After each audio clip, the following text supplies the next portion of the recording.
محفل میں موجود علماء کرام، سامنے بیٹھے مہمانان اسلام، السلام علیکم ورحمۃ اللہ تعالی وبرکاتہ۔ وعلیکم السلام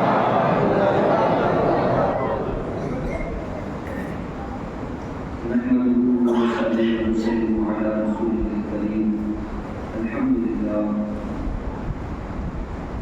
لله رب العالمين، والعاقبة للمتقين، والصلاة والسلام على سيد الأنبياء والمرسلين وعلى آله وأصحابه وأزواجه وآل بيته وذرياته وعترته وخدامه وعشاقه وجنوده وعلى علماء شريعته وأولياء طريقته وشهداء محبته وأنبياء أمته وعلينا معهم يا أكرم الأكرمين ويا غياث المستغيثين يا أرحم الراحمين، أما بعد، فأعوذ بالله من الشيطان الرجيم، بسم الله الرحمن الرحيم۔ يا أيها النبي إنا أرسلناك شاهدا ومبشرا ونذيرا، صدق الله المولانا العظيم، وبلغنا رسوله النبي الأمين المتين المبين الكريم الرؤوف الرحيم، ونحن على ذلك لمن الشاهدين والشاكرين والذاكرين والحامدين، والحمد لله رب العالمين۔ يا صاحب الجمال ويا سيد البشر، من وجهك المنير لقد نور القمر، لا يمكن الثناء كما كان حقه بعد خدا بزرگ تجھی قصہ مختصر۔ سبحان اللہ۔ ہر ابتدا سے پہلے، ہر انتہا کے بعد، سبحان اللہ، ذات نبی بلند ہے ذات خدا کے بعد، سبحان اللہ۔ ہر ابتدا سے پہلے، ہر انتہا کے بعد، ذات نبی بلند ہے ذات خدا کے بعد، اور دنیا میں احترام کے قابل ہیں جتنے لوگ، میں سب کو مانتا ہوں مگر مصطفیٰ کے بعد۔ مختصر سی میری کہانی ہے، جو بھی ہے ان کی مہربانی ہے۔ مختصر سی میری کہانی ہے، جو بھی ہے ان کی مہربانی ہے، اور جتنی سانسوں نے ان کا نام لیا بس وہی میری زندگانی ہے۔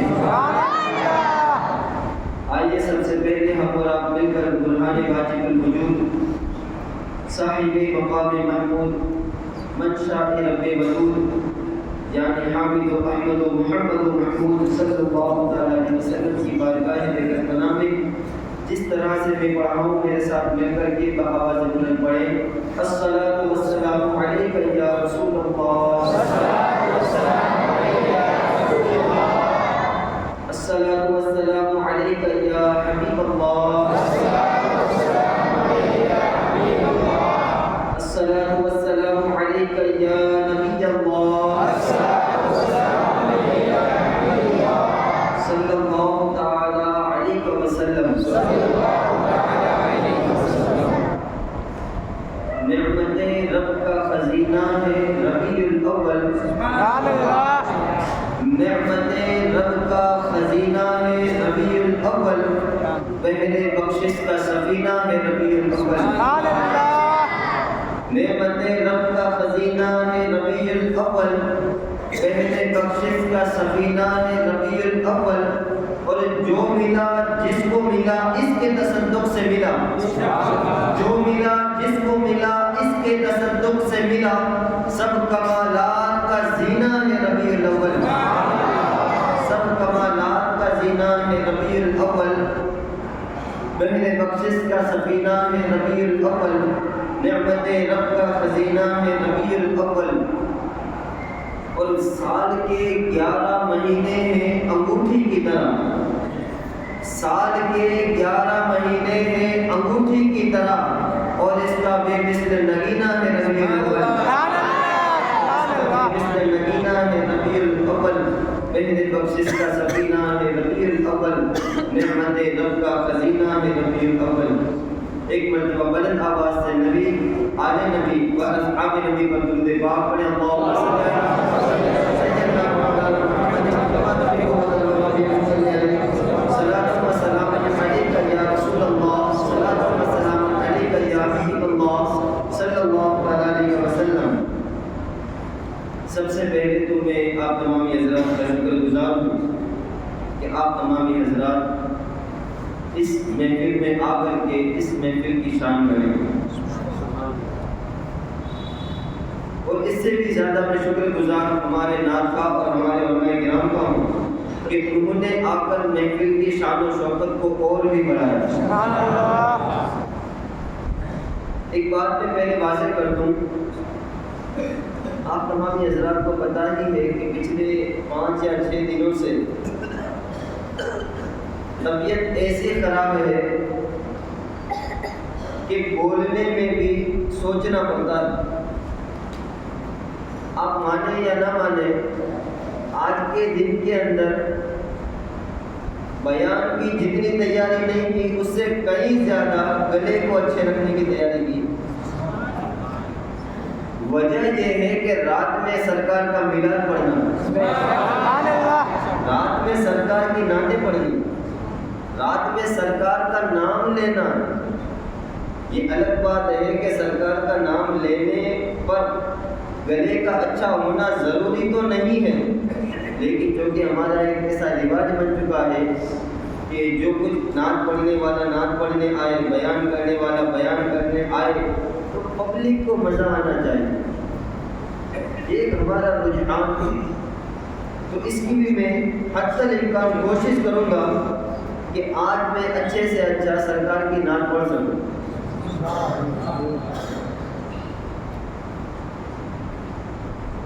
دنیا کے اندر ایک مومن کی زندگی میں کئی طرح کی عبادتیں، نماز بہت اہم عبادت، روزہ بہت اہم عبادت، زکوٰۃ بہت اہم عبادت، حج کرنا بہت اہم عبادت، مسلمان بھائیوں کی مدد کرنا یہ بھی بہت بڑی عبادت، ایک دوسرے کو سلام کرنا یہ بھی بہت بڑی عبادت، قرآن پڑھنا یہ بھی بہت بڑی عبادت، پڑوسیوں کا خیال رکھنا یہ بھی بہت بڑی عبادت، یتیموں غریبوں کی مدد کرنا یہ بھی بہت بڑی عبادت۔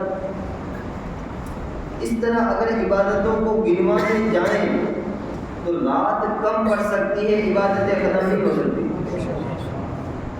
لیکن آپ مجھے یہ بتائیں کہ وہ کون سی عبادت ہے جو رد نہیں ہو سکتی؟ آپ نے اپنی زندگی کے اندر سب سے بہترین نماز پڑھی، اللہ سے لو لگا کے نماز پڑھی، ایک نماز کے اندر 10-15 منٹ لگا دی اس زمانے کے اعتبار سے۔ آپ نے بہت اچھی آواز میں قرآن پڑھا، حتی الامکان مخرج کی رعایت کی، جب آپ نے حج یا عمرہ کیا بہت اچھے طریقے سے ارکان ادا کیے، لیکن صرف ایک خیال آ گیا کہ لوگ مجھے نمازی کہیں، لوگ مجھے حاجی کہیں، لوگ مجھے قاری کہیں، آپ کی عبادت رائے گا نہیں۔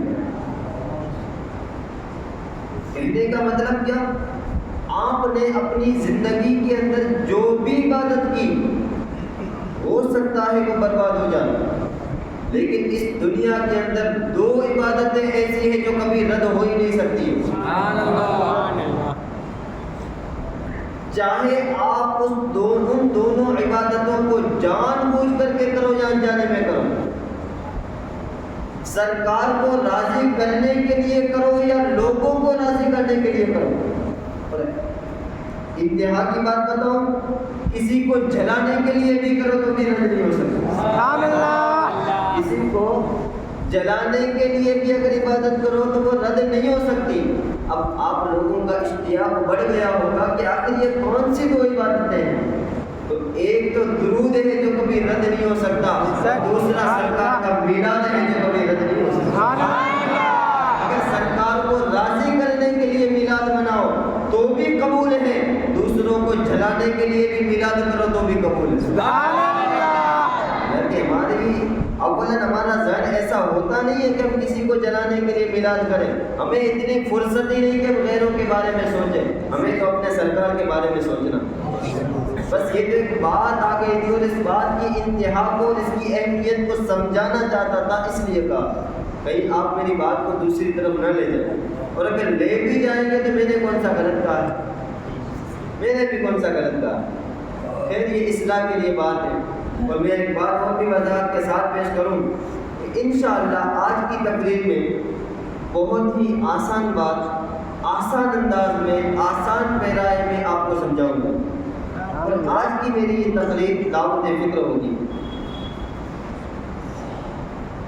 اللہ تبارک و تعالیٰ قرآن پاک میں ارشاد فرماتا ہے یا ایھا النبی انا ارسلناک شاہدا ومبشرا ونذیرا، اے غیب کی خبر بتانے والے، ہم نے آپ کو گواہ، خوشخبری دینے والا اور ڈر سنانے والا بنا کر کے بھیجا۔ ایک بات میں وضاحت کر دوں کہ جہاں جہاں بیان کرنے جانا ہوا وہاں ایک بات میں نے نوٹ کی کہ جب درود پاک کا کہا جاتا ہے درود پاک پڑھو تو گنے چنے جو عاشق بیٹھے ہوتے ہیں وہ مچل کر کے پڑھتے ہیں، بقیہ جو ہوتے ہیں وہ صرف رسمن پڑھ دیتے ہیں، لیکن الحمدللہ ثم الحمدللہ حضرت ہمارے باری کی مسجد کے جتنے بھی نمازی ہیں جب بھی محفل میں آتے ہیں الحمدللہ جھوم کر درود پاک پڑھتے ہیں، اور مجھے امید ہے ہمیشہ پڑھیں گے۔ اور میں یہ بات اس لیے کہہ رہا ہوں میرے دوست اور بزرگوں کہ سرکار کا جو ذکر ہے وہ ہماری زبانوں کا محتاج نہیں بلکہ ہماری زبانیں سرکار کے ذکر کی محتاج ہے۔ اگر ہم نے ہماری زبان سے سرکار کا ذکر کیا تو کل قیامت کے دن یہ زبان گواہی دے گی مولا مجھے 11ویں کی بابرکت رات میں اس بندے نے سرکار کی محفل میلاد میں مجھے اپنایا تھا، مجھ سے اپنا کام لیا تھا اور مجھ سے سرکار کا میلاد پڑھا تھا۔ ورنہ سرکار کا ذکر ہماری زبان کا محتاج نہیں، ہماری زبان سرکار کی ذکر کی محتاج ہے، بلکہ علماء تو یہاں تک فرماتے ہیں اگر ساری دنیا کے اندر کوئی رسول پاک کی نعت نہ پڑھے، کوئی رسول پاک کا ذکر نہ کرے، کوئی رسول پاک پر درود نہ پڑھے، لیکن اس کے باوجود بھی سرکار کی جو عظمت ہے، ان کی جو مدحت ہے، ان کی جو تعریف ہے، ان کی جو عظمت ہے، ان کی جو رفعت ہے، اس میں ذرہ برابر بھی فرق نہیں آ سکتا۔ بلکہ صوفیہ یہاں تک لکھتے ہیں کہ اگر پوری دنیا کے اندر کوئی بھی سرکار کا ذکر نہ کرے اس کے باوجود بھی کائنات کی ہر شے خدا کا ذکر کرتی ہے، اور رب نے مصطفیٰ کا ذکر اتنا بلند کیا ہے، اتنا بلند کیا ہے کہ کائنات کی جو جو شے ذکر خدا کر رہی ہے وہی شے ذکر مصطفیٰ کر رہی ہے، جو جو شے ذکر خدا کر رہی ہے وہی شے ذکر مصطفیٰ کر رہی ہے۔ اور میرے دوستو اقبال تو بہت دور کی بات کہہ گیا، اقبال نے کہا دست میں دامن کوثر میں میدان میں ہے، بحر میں موج کی آغوش میں طوفان میں ہے، اور چین کے شہر مراکش کے بیابان میں ہے، اور پوشیدہ مسلمان کے ایمان میں ہے، چشم اقوام یہ نظارہ ابد تک دیکھے، رفعت شان رفانہ لقد ذکر دیکھے۔ اقبال کہتا ہے لوگوں سنو جب دنیا میں کچھ نہ تھا اس وقت بھی محمد محمد کا ذکر ہو رہا تھا، اور جب دنیا میں کچھ نہ ہوگا اس وقت بھی محمد محمد ہو رہا ہوگا۔ تو سرکار کا جو ذکر ہے وہ ہماری زبانوں کا محتاج نہیں، ہماری زبانیں سرکار کے ذکر کی محتاج، ہماری زبانیں سرکار کے درودوں کی محتاج، ہماری زبانیں سرکار کے نعتوں کی محتاج۔ جب بھی درود پاک پڑھنے کا کہا جائے تو اپنی یہ جو عادت ہے نا باری کی مسجد والوں کی، جوم جوم کا درود پاک پڑھنے کی اس عادت کو برقرار رکھنا، کبھی بھی مت بھولنا اس عادت کو۔ انشاءاللہ آپ کو پتہ ہے درود پاک کی فضیلتوں میں سے ایک فضیلت یہ بھی ہے کہ جو بندہ درود پاک پڑھتا ہے وہی درود پاک قبر کی تاریکیوں میں اس کے لیے نور بنے گا، قیامت کی ہولناکیوں میں جہاں سورج سوا نیزے پر ہوگا، ہر انسان نفسی نفسی کے عالم میں ہوگا، جہاں تک کہ قیامت کی ہولناکیوں کے بارے میں تو یہ بھی کہا جاتا ہے کہ انبیاء خود کہیں گے اذهبوا الی غیری، آج تم دوسروں کے پاس جاؤ، میرے پاس نہیں۔ انبیاء ان کے امتیوں سے کہیں گے آج تم دوسروں کے پاس جاؤ، میرے پاس نہیں، اذهبوا الی غیری۔ اس وقت اس ہولناکیوں میں بھی اگر تمہیں کسی چیز سے تسکین حاصل ہوگی تو وہ تمہارا پڑا ہوا درود پاک ہوگا۔ اور اس کے بعد سرکار نے یہ بھی فرمایا کہ پل صراط کے اوپر، آپ نے یہ سنا کہ پل صراط بال سے زیادہ باریک، تلوار سے زیادہ تیز، لیکن ایک اس کا تیسرا پہلو بھی ہے، وہ بال سے زیادہ باریک ہوگا، تلوار سے زیادہ تیز ہوگا، لیکن روشنی میں نہیں ہوگا، تاریک ہوگا، تو اس تاریکی میں بھی آپ کا پڑا ہوا درود آپ کے لیے نور ہوگا۔ تو اگر قبر میں، حشر میں، پل صراط میں نور چاہتے ہو تو درود پاک پڑھیں۔ تو ایک مرتبہ کس طرح پڑھیں گے؟ اللہم صلی علی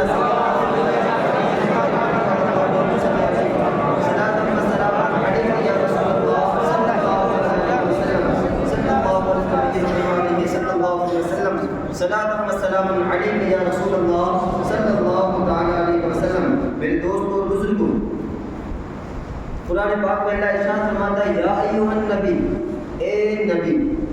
لفظ یا کا مطلب ہوتا ہے پکارنے کے لیے اس کو کہا جاتا ہے اگر کوئی شخص دور ہو یا قریب ہو اور اسے بلانا ہو، تو عربی زبان کے اندر جیسے ہم یہاں بیٹھے ہیں، اگر مجھے وہاں پر ایک شخص کو پکارنا ہے تو میں کہوں گا یا ایھا الرجل، میں اسے پکاروں گا اے بندے، یا ایھا الرجل، ٹھیک ہے؟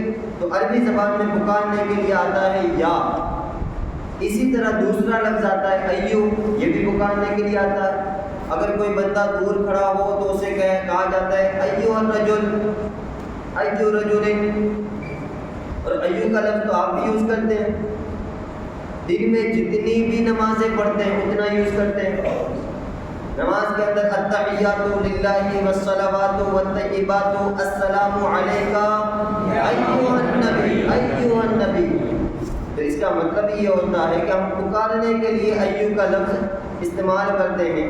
اللہ تبارک و تعالیٰ نے بھی اسی لفظ کو استعمال فرمایا یا ایھا النبی، اے نبی۔ لیکن جب ہم مصیبت کے مارے، ہم غمخوار امت، ہم پریشان حال لوگ جب مصیبت میں کہتے ہیں یا رسول اللہ، یا حبیب اللہ، تو سنی تو مچل جاتے ہیں، لیکن کچھ لوگ فتویٰ دینے کے عادی ہوتے ہیں تو ان کی زبانوں پر فتوے آ جاتے ہیں، کہتے ہیں یا رسول اللہ نہیں کہنا چاہیے، یا تو صرف اللہ کے لیے، یا اللہ، یا رحمان، یا رحیم، یا کریم، یا غنی، یا شافع، یا مشفع۔ تو یا تو اللہ کے لیے ہوتا ہے، رسول اللہ کے لیے نہیں ہوتا۔ ان لوگوں کو جواب دیجئے کہ اگر یا اللہ ہی کے لیے ہوتا ہے تو یا کہہ کر اللہ نے نبی کو کیوں پکارا، کیوں کہا یا ایھا النبی، اے نبی؟ تو پتہ چلا کہ یا سے کسی کو پکارنا غلط نہیں ہے۔ اتنی سی بات سمجھ میں آئی؟ اچھا دوسری بات، جب آپ ان سے یہ کہیں گے تو وہ لوگ یہ کہتے ہیں کہ دیکھیں یا سے پکارا تو جا سکتا ہے، لیکن جو قریب ہو اسے پکارا جا سکتا ہے، جو دور ہو اسے نہیں پکار سکتے۔ اور تم لوگ کہتے ہو یا رسول اللہ، تم ہو برمگام کی بالی کی مسجد میں اور پکار رہے ہو مدینے اتنی دور، مدینہ شریف یا رسول اللہ اتنے دور، ویرمگام سے مدینہ کتنی دور، اتنی دور ہو کر کے تم پکار رہے ہو یا رسول اللہ۔ میں نے کہا نادان، مدینہ تو دور ہو سکتا ہے، مدینے والا دور نہیں ہو سکتا۔ اسی سے پتہ کرو میرے بھائیوں، میں دعوت فکر دینا چاہتا ہوں، بڑے ہی آسان لہجے میں کہہ رہا ہوں، دعوت فکر دے رہا ہوں۔ اسی سے پتہ کر لو کہ سنیوں کی نظر کہاں ہے، تمہاری نظر کہاں ہے۔ سنیوں کی تمہاری نظر مدینے پر ہے اور سنیوں کی نظر مدینے والے مصطفیٰ پر۔ اور میرے دوستو، یہ بات تو ایک عام انسان بھی سمجھ سکتا ہے کہ چاند تو دور ہو سکتا ہے، چاندنی دور نہیں ہو سکتی، سورج تو دور ہو سکتا ہے، روشنی دور نہیں ہو سکتی، بالکل اسی طرح مدینہ تو دور ہو سکتا ہے، مدینے والا دور نہیں ہو سکتا۔ النبی اولیٰ بالمؤمنین من انفسہم، کہ نبی مومنوں کی رگ جان سے زیادہ قریب ہے۔ اور میرے دوست اور بزرگوں، اچھا انہوں نے فتویٰ لگا دے تو لگا دیا، کہتے تو کہہ دیا، یا نبی سلام علیکہ نہیں کہہ سکتے، یا رسول سلام علیکہ نہیں کہہ سکتے، یا رسول اللہ یا حبیب اللہ نہیں کہہ سکتے۔ اچھا چلے ایک بات مجھے بتائیں، اگر ہم نہ کریں، یا رسول اللہ نہیں کریں، یا حبیب اللہ نہیں کریں، کس کو نہ کریں؟ جس نے سلام کرنا سکھایا اس کو نہ کریں، جس نے سلام دیا اس کو سلام نہ کریں۔ ایمان کا تقاضا تو یہ گوارا نہیں کرتا میرے بھائی، ایمان کا تقاضا تو یہ کہتا ہے، ایمان کا تقاضا تو یہ ہے کہ تم سے جو جیسی محبت کرے تم بھی اس سے ایسی محبت کرو۔ اب مجھے ایک بات بتائیں، سلام ہم بھی کرتے ہیں، سلام وہ بھی کرتے ہیں، ہم آپس میں سلام کرتے ہیں، نبی کو بھی سلام کرتے ہیں، وہ لوگ آپس میں سلام کرتے ہیں، ہم نے دیکھا ہے ان کو، کبھی دو دوست مل جائیں تو سلام کرتے ہیں، کبھی دو بھائی مل جائیں تو سلام کرتے ہیں، ماں باپ مل جائیں تو سلام کرتے ہیں، پڑوسی مل جائیں تو سلام کرتے ہیں، رشتہ دار مل جائیں تو سلام کرتے ہیں، اڑوس پڑوس والے دور دراز والے مل جائیں تو سلام کرتے ہیں، ہوٹلوں میں جائیں تو سلام کرتے ہیں، پارک میں جائیں تو سلام کرتے ہیں، کہیں گھومنے کے لیے جائیں تو سلام کرتے ہیں۔ تو سلام ہم بھی کرتے ہیں، سلام تم بھی کرتے ہو، لیکن یہ بات میری یاد رکھو میرے دوستو، ہم جس کو تم اپنا سمجھتے ہو تم اسے سلام کرتے ہو، ہم جسے اپنا سمجھتے ہیں ہم اسے سلام کرتے ہیں، ہم جسے اپنا سمجھتے ہیں ہم اسے سلام کرتے ہیں۔ یہ تمہاری بدنصیبی ہے کہ تم نے انہیں اپنا نہیں سمجھا، اور اس سے بھی بڑی بات کہوں، یہ تمہاری بدنصیبی ہے کہ تم سلام سے بھی محروم رہے ہو۔ اور میں یہ بات موضوع سے ہٹ کر تو بالکل نہیں کہہ رہا، آپ یہ مت سمجھنا کہ میں اپنے دل کی بڑاس نکال رہا ہوں، میرے پاس اتنا وقت ہے ہی نہیں اور میرا گلا اتنا ساتھ دیتا بھی نہیں کہ میں اپنی بڑاس نکالوں، میں تو قرآن کی تفسیر بیان کر رہا ہوں۔ یا ایھا النبی، اے نبی تم فرماؤ، خدا فرماتا یا ایھا النبی۔ اچھا ایک بات جو میں نے یہاں قاضی کی مسجد میں کہی تھی نا، مجھے من ہو رہا ہے کہ میں واپس وہ بات کہوں، اس لیے کہ ہو سکتا ہے وہاں پر کچھ لوگ نہ ہوں وہ یہاں پر سن لیں۔ وہ لوگ کہتے ہیں، کیا کہتے ہیں کہ دور والے کو یاد نہیں کہہ سکتے، جو دور ہو اسے یاد نہیں کہہ سکتے۔ آسان سی بھاشا میں مجھے بتائیں، جب اللہ نے کہا، یہی آیت نازل فرمائی، یا ایھا النبی انا ارسلناک، خدا نے حضرت جبرائیل سے کہا ہوگا کہ یہ آیت لے جا، مجھے بتاؤ اس وقت خدا کہاں تھا؟ خدا کہاں تھا؟ جہاں کوئی جہاں ہی نہیں وہاں تھا، جہاں کوئی مکان ہی نہیں وہاں تھا، جہاں کچھ ہے ہی نہیں وہاں تھا، نہ جہاں زمین تھی نہ زماں تھا، نہ مکی تھی نہ مکا تھا، نہ چنی تھی نہ چنا تھا، نہ ای تھی وہاں تھا، جہاں کچھ نہ تھا وہاں خدا تھا، اور وہاں سے کہہ رہا یا ایھا النبی، اس کو کہہ رہا، نبی کو کہہ رہا ہے، نبی کو کہہ رہا ہے یا ایھا النبی، مجھے بتا خدا تو وہاں تھا جہاں کچھ نہیں، نبی کہاں تھا؟ جہاں یا تو مکے میں یا مدینے میں۔ خدا لا مکان سے پکار رہا ہے، کہاں؟ مکان والے کو، مدینے یا مکے والے کو پکار رہا ہے۔ مجھے بتانا میرے بھائی، جب لا مکان سے مکان والے کو پکار سکتے ہیں تو مکان سے دوسرے مکان والے کو نہیں پکار سکتے؟ یا رسول اللہ انظر حالنا، اسی لیے تو ہم ہمارے غموں میں کہتے ہیں، ہمیں جب بے چینی ہونے لگتی ہے، بے قرار ہونے لگتے ہیں، جب ہم مضطرب ہونے لگتے ہیں تو ہمیں دنیا کا مال و زر خوش نہیں کر سکتا، ہمیں پیسوں کی گٹھڑیاں خوش نہیں کر سکتی، سونے چاندی کے پہاڑ مومن کو خوش نہیں کر سکتے۔ مومن کو خوش اگر کوئی چیز کر سکتی ہے تو وہ غموں کے نڈال کے اندر، غموں کی شدت کے اندر، یا رسول اللہ انظر حالنا، یا حبیب اللہ اسمع قالنا، اننا فی بحر ہم مغرق خود یدی ساحل لنا اشغالنا۔ اس کا مطلب یہ ہوتا ہے، یا رسول اللہ میں غموں کے اندر ہوں، اے حبیب اللہ میں غموں کے اندر ہوں، مجھے غموں کے طوفان سے نکال کر کے، مجھے غموں کے سمندر سے نکال کر کے، مجھے راحت و سکون کی فضاؤں میں خوشگوار فضا متواتر فرما دیجیے۔ میرے دوست اور بزرگوں، مجھے بتائیں نا، خدا نے لامکان سے مکان والے کو پکارا تو ہم ویرمگام سے مدینے والے کو کیوں نہیں پکار سکتے؟ یا ایھا النبی، اے غیب کی خبر بتانے والے، ایک مرتبہ درود پاک پڑھیں، اللہم صل علی سیدنا محمد السلام علیکم یا رسول اللہ صلی اللہ علیہ وسلم۔ اور ایک بات یہ بھی ہے، جب یہ مہینہ آتا ہے نا تو اس وقت لوگ گروہوں کے اندر تقسیم ہو جاتے ہیں۔ کچھ لوگ اجالا کرنے کے عادی بن جاتے ہیں، کچھ لوگ اندھیرا کرنے کے عادی بن جاتے ہیں۔ کچھ لوگ اپنے گلی محلوں کے اندر لائٹیں وغیرہ لگا کر کے اپنے گلی محلوں کو سجاتے ہیں، کچھ لوگ اپنی جلی ہوئی لائٹ بجھا کر کے اندھیرا کر دیتے ہیں۔ خیر جو بھی ہو، جس کے نصیب میں جو اللہ نے انسان کو اختیار کے ساتھ بھیجا ہے، تم جس راہ کو اختیار کرو وہ تمہاری راہ،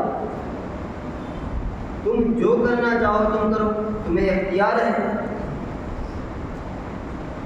اب جب ہم لائٹ کرتے ہیں، محلوں کو سجاتے ہیں، چراغاں کرتے ہیں، جھنڈیاں لگاتے ہیں، اپنے گلی محلوں کو سجاتے ہیں، تو کسی نہ کسی طرف سے آواز آتی ہے کہ یہ کرنا بدعت ہے۔ بدعت کسے کہتے ہیں؟ ہم پوچھتے ہیں، جب آپ بتائیں نا بدعت کسے کہتے ہیں تو کہتے ہیں جو رسول پاک کے زمانے میں نہ ہو اور تم نے ایجاد کیا اسے بدعت کہتے ہیں۔ میں نے کہا نادان، رسول پاک کے زمانے میں تو بھی نہیں تھا، تو بھی بدعت۔ اس سے بھی بڑی بات، رسول پاک کے زمانے میں تمہارے والدین بھی نہیں تھے، کیا وہ بھی بدعت تھی؟ رسول پاک کے زمانے میں تمہارے دادا دادی بھی نہیں تھے، کیا وہ بھی بدعت تھی؟ اچھا ایک اور بات بتاؤں، رسول پاک کے زمانے کے اندر آج جو ہم قرآن پاک پڑھتے ہیں نا، 30 پارے کا مکمل قرآن پاک، رسول پاک کے زمانے میں یہ ایسا تو قرآن پاک تھا ہی نہیں، تو کیا قرآن کو بھی بدعت کہو گے؟ رسول پاک کے زمانے کے اندر اس طرح کے ماربل والی مسجدیں بھی نہیں ہوا کرتی تھی، اس طرح لائٹوں والی مسجدیں بھی نہیں ہوا کرتی تھی، فین والی مسجدیں بھی نہیں ہوا کرتی تھی، تو کیا یہ مسجدوں کو بھی تم بدعت ہی کہو گے؟ اور ایک حدیث سب کو یاد ہے اس گروہ میں، یہ بات خاص، اسی ایک حدیث کا جواب میں آپ کو دینا چاہتا ہوں آج۔ ایک حدیث تمام کے تمام گرے والوں کو یاد ہے، کل بدعت ضلالہ، کل بدعت ضلالہ، کل بدعت ضلالہ، ہر بدعت گمراہی، ہر بدعت گمراہی، ہر بدعت گمراہی۔ یہ حدیث ہر ایک کو یاد ہے، یہ حدیث ہے، انکار نہیں، حدیث ہے اور ہر ایک کو یاد ہے، چاہے کسی بھی سائز والا ہو، 7 سال کی سائز ہو اس کی تو بھی یاد، 10 سال کی سائز والا ہو تو بھی یاد، ہر طریقے کے پارسل کو یہ بات یاد ہے، ہر طریقے کے سائز والے انسان کو یہ بات یاد ہے، کل بدعت ضلالہ، ہر بدعت گمراہی۔ اس کا ایک جواب ہمارے علماء کرام دیتے ہیں کہ بدعت 2 طرح کی ہوتی ہے، ایک ہوتی ہے اچھی بدعت، ایک ہوتی ہے بری بدعت۔ بری بدعت وہ جو تمہیں دین سے دور کرے، اچھی بدعت وہ جو تمہیں دین سے قریب کرے۔ یہ ہمارے علماء کرام اس کا جواب دیتے ہیں، لیکن ہمارے اس جواب کے بعد وہ لوگ پھر سوال کرتے ہیں، پھر ہم جواب دیتے ہیں، پھر سوال کرتے ہیں، پھر ہم جواب دیتے ہیں۔ آئیے آج اس بات کی اردو کی سردو کر دوں، ہندی کی جندی کر دوں، میں اس سے بھی آگے بڑی بات کرتا ہوں، میں کوئی تقسیم نہیں کرتا حضرت، الحمدللہ ایسے سلسلے سے مرید ہوں جو کبھی کسی میدان میں پیچھے نہیں ہے۔ سبحان اللہ، سبحان اللہ۔ بدعت کی میں کوئی تقسیم کرتا ہی نہیں، کوئی تقسیم نہیں، اچھی بھی نہیں بری بھی نہیں، میں یہ مانتا ہوں ہر بدعت گمراہی، ہر بدعت چاہے کوئی بھی بدعت وہ گمراہی۔ لیکن مجھے بتاؤ گمراہ انسان ہوتا کیسے؟ کیا عمل کی خرابی سے انسان گمراہ ہو جاتا ہے؟ اگر انسان عمل کی خرابی سے گمراہ ہو جائے تو مجھے بتاؤ، قرآن میں اللہ تبارک و تعالیٰ ارشاد فرماتا ہے اقیموا الصلاۃ، نماز پڑھو۔ اب جو لوگ نماز نہیں پڑھتے کیا گمراہ ہو گئے؟ وآتوا الزکوٰۃ، زکوٰۃ دو۔ اب جو کیا زکوٰۃ نہیں دیتے گمراہ ہو گئے؟ اگر استطاعت ہو تو حج کرو، تو کیا جو حج نہیں کرتے گمراہ ہو گئے؟ اپنے ماں باپ کی فرما برداری کرو، اب جو کیا نہیں کرتے گمراہ ہو گئے؟ تو انسان عمل کی خرابی سے گمراہ نہیں ہوتا، انسان گمراہ عقیدے کی خرابی سے ہوتا ہے، انسان گمراہ عقیدے کی خرابی سے ہوتا ہے، عمل کی خرابی سے گمراہ نہیں ہوتا، عمل کی خرابی سے زیادہ انسان فاسق ہوتا ہے، زیادہ سے زیادہ گنہگار ہوتا ہے۔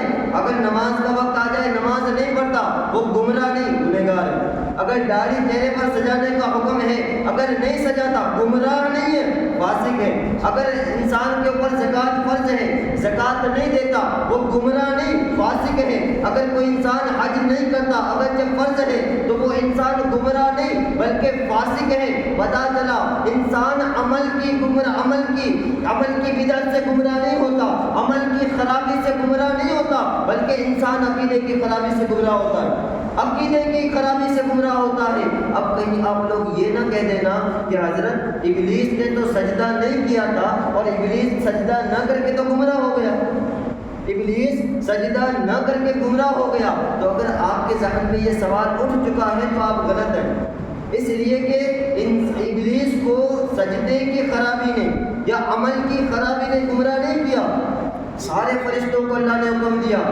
اسجدوا لآدم، سجدہ کرو آدم کو، سب فرشتے جھک گئے الا ابلیس، وہ نہیں جھکا، اس نے سجدہ نہیں کیا۔ مجھے بتاؤ جیسے ہی سجدہ نہیں کیا کہ جنت سے نکال دیا گیا؟ نہیں نکالا گیا۔ خدا نے پوچھا کہ جب میں نے تجھے حکم دیا تھا تو تو نے سجدہ کیوں نہیں کیا؟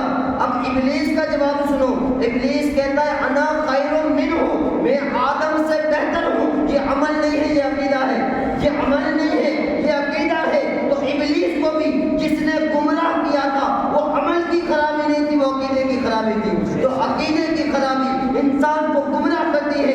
کل بدعت ضلالہ، ہر بدعت گمراہی ہے۔ اس کا مطلب یہ ہے کہ ہر نیا عقیدہ گمراہی ہے۔ اب مجھے بتاؤ نبی کے بارے میں کس صحابی کا عقیدہ تھا کہ انہیں دیوار کے پیچھے کا علم نہیں؟ نبی کے بارے میں کس صحابی کا عقیدہ تھا کہ جس کا نام محمد یا علی ہو وہ کسی چیز کا مالک و مختار نہیں؟ نبی کے بارے میں کس صحابی کا عقیدہ تھا وہ علم غیب کا عالم نہیں؟ نبی کے بارے میں کس صحابی کا عقیدہ تھا کہ وہ مدد نہیں کرتے؟ میرے بھائی اور بزرگوں، یہ کسی صحابی کا عقیدہ نہیں تھا، یہ تو 12ویں صدی کے بعد سے عقائد پیدا ہونا شروع ہوئے۔ تو پتہ چلا کہ انسان کو بدعتی اور انسان کو گمراہ عمل کی خرابی نہیں کرتی بلکہ عقیدے کی خرابی کرتی ہے۔ اور الحمدللہ ثم الحمدللہ باری کی مسجد میں آج آنے والے سب کے سب صحابہ کے عقیدے پر عمل کرتے ہوئے نظر آتے ہیں۔ ہم بدعتی نہیں، بدعتی تو وہ ہیں جن کے عقائد نئے نئے ہیں، جن کا سوچنا نیا نیا ہے، جن کے عقائد نئے نئے ہیں، تو بدعتی تو وہ ہوئے نا۔ تو اس حدیث پاک کا مطلب کیا سمجھ کے جانا کہ ہر بدعت گمراہی ہے۔ تو یہاں بدعت سے مراد عمل نہیں ہے بلکہ بدعت سے مراد عقیدہ۔ اب ہر نیا عقیدہ یہ گمراہی، یہ تو ہم بھی مانتے ہیں۔ اب ہمیں بتاؤ کہ ہمارا عقیدہ کون سا نیا ہے؟ کیا میلاد منانا یہ نیا عقیدہ ہے؟ اگر نیا عقیدہ تم کہو گے تو میں صرف ایک ہی بات کہوں گا، اللہ کے رسول صلی اللہ تعالیٰ علیہ وسلم نے ہر سوموار کو روزہ رکھ کر کے اپنا میلاد منایا۔ میں کسی صحابی کی بھی بات نہیں کروں گا، ڈائریکٹ نبی کی بات کرتا ہوں۔ ہر سوموار کو تو ہونا تو یہ چاہیے میرے بھائی کہ تو ہر سوموار کو میلاد مصطفیٰ منا، لیکن مجھے تو 12 ربیع الاول کی میلاد پر بھی چڑ چڑھ جاتی ہے۔ اور ایک بات میں آپ کو بتاؤں، ابھی ایک بات مغز میں آئی، کسی نے مجھ سے پوچھا کہ تم لوگ صرف سال کے 1 مہینے میلاد کیوں مناتے ہو؟ 12 مہینے مناؤ، 12 مہینے مناؤ، 1 مہینہ کیوں مناتے ہو؟ میں نے کہا ہم تجھ پر احسان کرتے ہیں کہ صرف 1 مہینہ مناتے ہیں، تجھ پر احسان کرتے ہیں۔ بلا روک ٹوک میں نے اس کو کہا، کیا کہا؟ ہم تجھ پر احسان کرتے ہیں کہ صرف 1 مہینہ میلاد مناتے ہیں۔ چڑ گیا، وہ کیسے؟ مجھ پر کیا احسان؟ میں نے کہا نادان، 1 مہینہ تو دیکھ نہیں سکتا، 12 مہینے اگر میلاد منائیں گے تو کہاں جائے گا؟ تو تجھ پر احسان ہے کہ سنی صرف 12 مہینے میں صرف 1 مہینہ میلاد مناتے ہیں۔ میرے بھائی ذرا اپنے عقائد پر غور کر، محفل میلاد مصطفیٰ میں آ، یہاں کون سی باتیں ہوتی ہیں یہ تو دیکھ۔ یہاں اللہ کی بات ہوتی ہے، اس کے رسول کی بات ہوتی ہے، کلام کی بات ہوتی ہے، کلام مقدس سنایا جاتا ہے، اس کی تفسیر بتائی جاتی ہے، اس پر واقعات بتائے جاتے ہیں، سیرت النبوی بتائی جاتی ہے، نبی کا اٹھنا بیٹھنا بتایا جاتا ہے، نبی کا چلنا پھرنا بتایا جاتا ہے، نبی کا سونا جاگنا بتایا جاتا ہے، اور صرف نبی کا آنا جانا نہیں بتایا جاتا، نبی کا صرف چلنا پھرنا نہیں بتایا جاتا، بلکہ یوں کہہ لیجیے کہ ہم وہ فرقے والے نہیں جو نبی کا صرف زمین پر آنا جانا بیان کرے، بلکہ الحمدللہ ہم جس طرح نبی کا زمین پر چلنا بیان کرتے ہیں اسی طرح عرش پر جانا بھی بیان کرتے ہیں، جس طرح ہم نبی کا کھانا پینا بیان کرتے ہیں اس طرح اپنی انگلیوں سے چشمے کا نکالنا بھی بیان کرتے ہیں، جس طرح ہم نبی کا بشر ہونا بیان کرتے ہیں اس طرح ہم نبی کا نور ہونا بھی بیان کرتے ہیں۔ میرے دوستوں مجھے بتا تو صحیح کہ ہماری محفل میلاد میں کون سی بات بدعت ہوتی ہے؟ میں آج یہ بات دعوت فکر کے لحاظ میں کہہ رہا ہوں، دعوت فکر کے لہجے میں کہہ رہا ہوں، مجھے بتا تو صحیح کہ اس میں بات کون سی بدعت والی ہو گئی۔ آپ کو پتہ ہے ایک جگہ میں بیان کرنے کے لیے گیا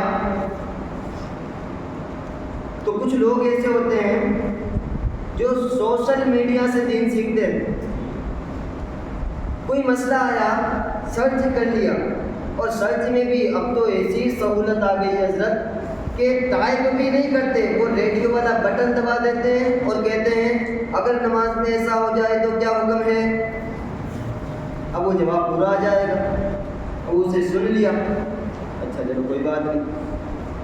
12 ربیع الاول آیا، محفل میلاد جائز ہے یا ناجائز، سن لیا سوشل میڈیا پر جائز ہے یا ناجائز ہے، جو بھی بات آ جائے۔ تو ہمارے لوگ یہ عادی ہو گئے ہیں کہ سوشل میڈیا سے دین سیکھتے ہیں، واٹس ایپ یونیورسٹی سے فارغ ہوتے ہیں، محقق کے بے بدل حضرت گوگل سے سب کچھ پوچھتے ہیں، محقق کے بے بدل حضرت گوگل اس سے سب کچھ پوچھا کرتے ہیں۔ اور انتہا کی بات بتاؤں، غضب کی بات تو یہ ہے کہ جو سنا اسی کو اپنا سب کچھ مان لیتے ہیں، سچ تو یہی ہے باقی تو کچھ ہے ہی نہیں۔ مجھے بتا میرے بھائی یہ موبائل ہے، کون سے مدرسے میں جا کر کے آیا، کون سے مدرسے میں جا کر کے آیا، کون سی بخاری شریف پڑھ کر کے آیا، اس سے تو نے جتنا پوچھا اس نے اپنے ذہن کے مطابق جواب دیا، اب جواب تو دے دیا، جواب صحیح ہے یا غلط یہ کون بتائے گا؟ کیا کسی کلپ پہ یہ سنا ہے کہ گوگل نے بتایا ہو کہ یہ میرا جواب ہے لیکن صحیح بھی ہو سکتا ہے یا غلط بھی ہو سکتا ہے؟ نہیں بتایا، یہ موبائل کا کام نہیں، یہ کام ہے ہماری مسجد کے امام۔ کون سی بات صحیح ہے کون سی بات غلط ہے، میں یہ نہیں کہتا کہ آپ بیان نہ سنیں کسی کے، آپ سنیں لیکن اس سنے ہوئے پر بالکل آنکھ بند کر کے بھروسہ نہ کیجیے، آنکھ کھلی رکھ کے سنیے، اور پھر اگر آپ کو کچھ شبہات ہو تو مسجد کے امام سے آ کر کے پوچھیں کون سی بات صحیح ہے کون سی بات غلط، کس بات پر عمل جائز کس بات پر عمل ناجائز، مسجد کے امام سے آ کر کے پوچھیں نا، آپ کو یہ بتائیں گے۔ میں یہ بات اس لیے کہہ رہا ہوں کہ ایک جگہ پہ بیان کرنے کے لیے گیا، میں نے ایک درمیانے بیان کے اندر ایک شعر پڑھا، پل سے اتار و راہ گزر کو خبر نہ ہو، جبریل پر بچھائے تو پر کو خبر نہ ہو، اور اس نعت کا ایک شعر ہے نا کہ وہ قیامت میں پکارے یہ ممکن نہیں کہ خیر بشر کو خبر نہ ہو، کون سا شعر؟ فریاد امتی جو کرے حال زار میں۔ جب میں نے یہ شعر پڑھا فریاد امتی جو کرے حال زار میں، ممکن نہیں کہ خیر بشر کو خبر نہ ہو، حال زار کہتے ہیں قیامت کو۔ اب شعر کا مطلب کیا ہوا کہ قیامت کے میدان کے اندر کوئی نبی کا امتی کہیں بھی رہ کر کے رسول پاک سے فریاد کرے تو ایسا ہو ہی نہیں سکتا کہ رسول اللہ اس کی فریاد رسی نہ فرمائے۔ فریاد امتی جو کرے حال زار میں، ممکن نہیں کہ خیر بشر کو خبر نہ ہو۔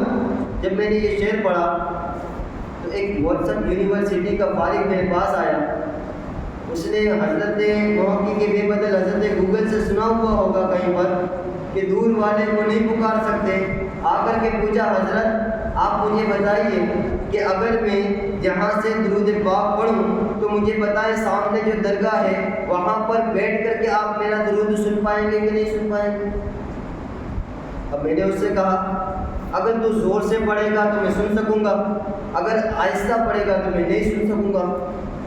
لوجیکلی بات۔ تو اس نے کہا حضرت یہاں سے وہاں اگر میرے درود کی آواز نہیں جا سکتی تو مدینہ کیسے چلی جاتی؟ اتنی جذباتی باتیں کیوں کرتے ہیں؟ تقریروں میں اتنا جوش میں آ کر ایسی جذباتی باتیں کیوں کرتے ہیں؟ ہم یہاں پکارتے ہیں مدینے والا وہاں سنتا ہے، آپ تو یہاں سے وہاں نہیں سن سکتے، میری آواز یہاں سے وہاں نہیں جا سکتی، مدینے کیسے چلی جاتی ہے؟ جب مجھ سے یہ بات ہوئی تو میرے پاس قرآن و حدیث سے بہت جواب تھے، لیکن بسا اوقات انسان کی تربیت اللہ خود فرماتا ہے۔ ایک دم سے میرے سامنے ایک سوال آیا جو کہ میرے ہاتھ میں ہی فون تھا، میں نے کہا تمہارے پاس موبائل ہے؟ اس نے کہا ہاں۔ میں نے کہا کوئی واٹس ایپ ہے؟ اس نے کہا ہاں۔ میں نے کہا نادان صرف ایک بات بتا، ایک ایپ کا کمال دیکھ کہ ایک ایپ تو نے اپنے موبائل کے اندر ڈاؤن لوڈ کر لی، اس کے بعد کسی کو ویڈیو کال کر لیا، تو اس کے بعد ایک ایپ کا کمال دیکھو کہ ادھر والے کی آواز امریکہ بھی جا رہی ہے، ادھر والے کی آواز ادھر بھی آ رہی ہے، ادھر والے کی تصویر ادھر بھی جا رہی ہے، ادھر والے کی تصویر ادھر بھی آ رہی ہے۔ میں نے کہا یہ کیا ہے؟ تو اس نے مجھے کہا جو ٹوٹے پھوٹے جملے مجھے یاد ہیں، وہ کہتا ہے حضرت یہ انگریزوں کی ٹیکنالوجی کا کمال ہے کہ انہوں نے پوری دنیا کو گلوبل ولیج بنایا ہوا ہے کہ بندہ دنیا کے جس مرضی چاہے کونے پر ہو اس کا سمندر پار رابطہ ہو سکتا ہے، ادھر والے کا ادھر رابطہ ہو سکتا ہے، ادھر والے کا ادھر رابطہ ہو سکتا ہے۔ میں نے کہا نادان اس پہ کمال کس کا ہے؟ صرف ایک اتنی سی سم اس کے اندر جاتی ہے، ایسا کمال پیدا کر دیتی ہے کہ ادھر والے کی آواز ادھر جا رہی ہے، ادھر والے کی آواز ادھر جا رہی ہے۔ اس پہ کمال کیا ہے؟ یہ کیا ہے؟ اس کی حقیقت کیا ہے؟ تو اس نے کہا حضرت یہ انگریزوں کی ٹیکنالوجی کا کمال ہے، یہ انگریزوں نے ترقی کی ہے، یہ ان کی ٹیکنالوجی کا کمال ہے۔ میں نے کہا نادان اب سن شان مصطفیٰ کیا ہے؟ جہاں عام بندے کا مقام ختم ہوتا ہے مسلمان کا مقام شروع ہوتا ہے، جہاں مسلمان کا مقام ختم ہوتا ہے مومن کا مقام شروع ہوتا ہے، جہاں مومن کا مقام ختم ہوتا ہے ولی کا مقام شروع ہوتا ہے، جہاں ولیوں کا مقام ختم ہوتا ہے جہاں ولیوں کا مقام ختم ہوتا ہے وہاں ابدال کا مقام شروع ہوتا ہے، جہاں ابدال کا مقام ختم ہوتا ہے قطب کا مقام شروع ہوتا ہے، جہاں قطب کا مقام ختم ہوتا ہے غوث کا مقام شروع ہوتا ہے، جہاں غوث کا مقام ختم ہوتا ہے شہداء کا مقام شروع ہوتا ہے، جہاں شہداء کا مقام ختم ہوتا ہے صحابہ کا مقام شروع ہوتا ہے، کا مقام ختم ہوتا ہے صحابہ کا مقام شروع ہوتا ہے، جہاں صحابہ کا مقام ختم ہوتا ہے صدیقین کا مقام شروع ہوتا ہے، نبیوں کا مقام شروع ہوتا ہے، جہاں نبیوں کا مقام ختم ہوتا ہے رسولوں کا مقام شروع ہوتا ہے، جہاں رسولوں کا مقام ختم ہوتا ہے وہاں پر اللہ کے اولو العزم انبیاء کرام کا مقام شروع ہوتا ہے۔ اور میں نے کہا سنو جہاں پر جا کے سب کے مقامات کی انتہا ہوتی ہے وہاں پر جا کے آمینہ کے لال کے مقام کی ابتدا ہوتی ہے۔ تمہیں پتہ ہی نہیں مصطفیٰ کی شان کیا ہے، تم نے انگریزوں کی ٹیکنالوجی کو تو تسلیم کر لیا، مصطفیٰ کے کانوں کو تسلیم نہیں کر لیا جس کے بارے میں اعلیٰ حضرت امام احمد رضا نے کہا کیا کہا تھا کان لالے کرامت کے لاکھوں سلام۔ تو نے انگریزوں کی ٹیکنالوجی کو تو قبول کر لیا، مصطفیٰ جان رحمت کے کانوں کی ٹیکنالوجی کو قبول نہیں کیا۔ ارے اقبال جیسا کہہ گیا ہونے جب پھول تو بلبل کا ترنم بھی نہ ہو، چمن دہر میں گلیوں کا تبسم بھی نہ ہو، یہ نہ ساقی ہو تو پھر میں بھی نہ ہو، خم بھی نہ ہو بس میں توحید کی دنیا میں نہ ہو، تم بھی نہ ہو، خیمہ افلاک کا استادہ اسی نام سے ہے، نفس ہستی تب شمادہ اسی نام سے ہے۔ اور میں اکثر کہتا ہوں کہ یہ تو علامہ اقبال کا شعر ہے، جس نے علامہ اقبال کو عشق رسول میں تڑپا کر کے رکھ دیا ہو اس ذات کو اعلیٰ حضرت امام احمد رضا کا پورا کلام لکھ دیا۔ زمین و زمان تمہارے لیے، مکین و مکان تمہارے لیے، چنین و چنا تمہارے لیے، بنے تو جہاں تمہارے لیے، رحم میں سوا تمہارے لیے، بدن میں حجاب تمہارے لیے، ہم آئے یہاں تمہارے لیے، اٹھے بھی وہاں تمہارے لیے۔ رسالت کل، امامت کل، ولایت کل، سیادت کل، عمارت کل، حکومت کل، ولایت کل، خدا کے یہاں تمہارے لیے، تمہاری دمک، تمہاری جلک، تمہاری نہک، تمہاری سلک، زمین و فلک، سما و سما، ایسی بادشاہ تمہارے لیے، وہ کن سے نہا، یہ نور فشا، وہ کن سے آیا، یہ بدن فقا، یہ ہر تن ہو جا، یہ باغ جنا، یہ سارا سما تمہارے لیے، قیام جہاں، رکوع یہاں، سجود جہاں، نیاز یہاں، نماز وہاں، یہ کس لیے ہاں یا رسول اللہ تمہارے لیے آ گیا یہ شہر، جنا میں چمن، چمن میں سمن، سمن میں بھون، بھون میں دلہن، فضائل میں ایسے منن، یہ امن و امان تمہارے لیے، اشارے سے چاند کو چیر دیا، چھپے ہوئے خور کو پھیر دیا، گئے ہوئے دن کو عصر کیا، یہ تاب و توا تمہارے لیے، یہ کیسے لیے وجود کیے کہ نام لیے زمانہ کیے، جہاں لیے تمہارے لیے، یہ کرمیاں تمہارے لیے، صحابہ کرم روانہ کیے کہ آب نعم زمانہ کیے، جو رکھتے تھے ہم وہ چاک سیے، یہ سترے بدا تمہارے لیے، سبا کو چلے کہ باغ پھلے، وہ پھول کھلے کہ دن ہو بڑے، لگا کے تلے سنا میں کھلے، رضا کی زبان تمہارے لیے۔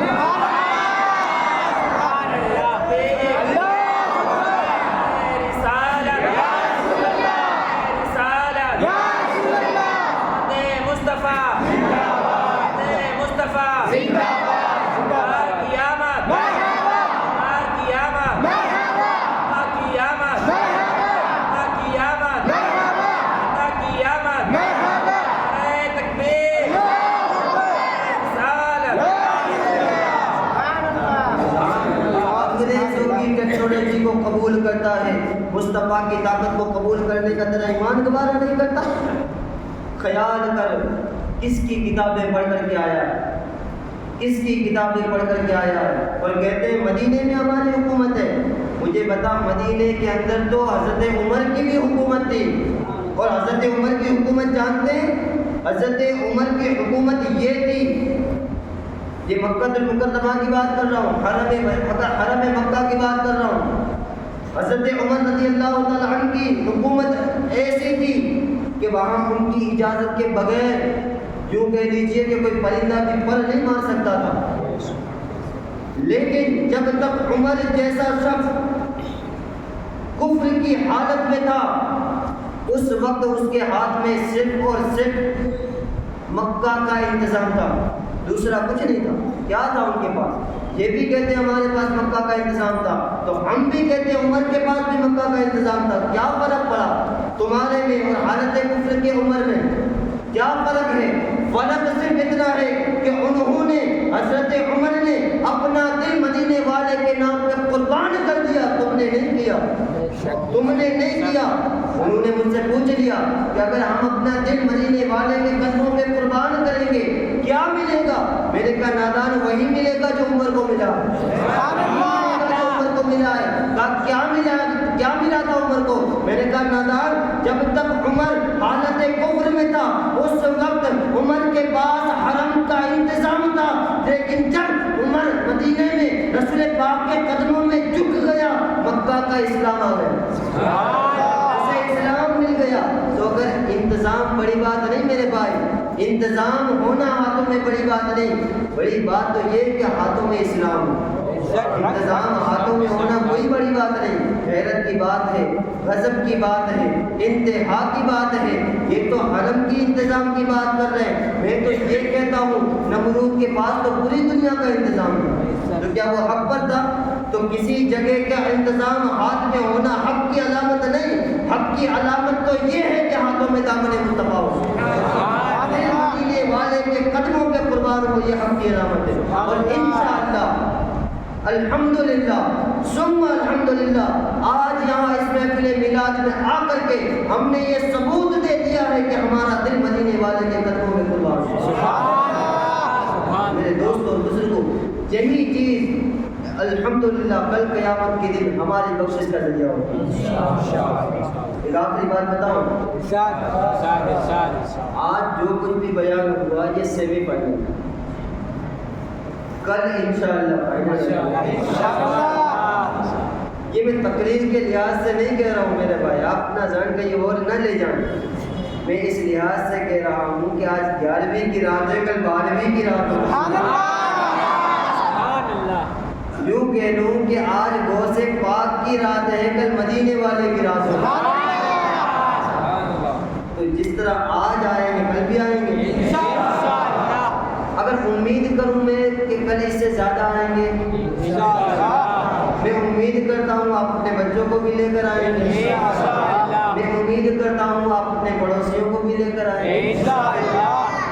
امید کرتا ہوں آج کی کئی ہوئی باتیں یاد بھی رکھیں گے انشاءاللہ، امید کرتا ہوں آج کی کئی ہوئی باتوں پر عمل بھی کریں گے انشاءاللہ، امید کرتا ہوں میرے کسی بات کا برا نہیں لگا انشاءاللہ۔